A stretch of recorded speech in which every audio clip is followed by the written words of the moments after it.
ខ្ញុំបាទសូមបញ្ជាក់ជូនអំពីព្រឹត្តិការណ៍ថ្ងៃទី12ខែវិច្ឆិកាឆ្នាំ2025នេះនៅភូមិព្រៃច័ន្ទឃុំអូបីជាន់ស្រុកអូជ្រៅខេត្តបន្ទាយមានជ័យព្រឹត្តិការណ៍នេះគឺយោធាសៀមជាអ្នកបង្កើតឡើងទាំងអស់ថ្ងៃមិញយោធាសៀមបានធ្វើការស្រែកជេរមកកាន់កងកម្លាំងកម្ពុជាដែលកងកម្លាំងកម្ពុជាគ្មានអាវុធក្នុងដៃយើងមិនតបតយើងអត់ធ្មត់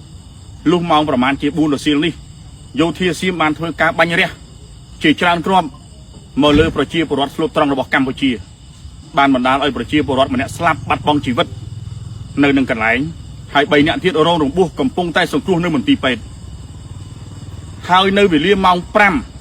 5:54នាទីល្ងាចនេះថ្ងៃទី12ខែវិច្ឆិកាឆ្នាំ2025នេះយោធាសៀមបានធ្វើការបាញ់ម្ដងទៀតមកលើកងកម្លាំងកម្ពុជាចំនួន5គ្រាប់សម្ដៅមកកងកម្លាំងកម្ពុជាប៉ុន្តែមិនបណ្ដាលឲ្យកងកម្លាំងរបស់យើងរងរបួសនោះទេទាំងអស់នេះគឺយោធាសៀម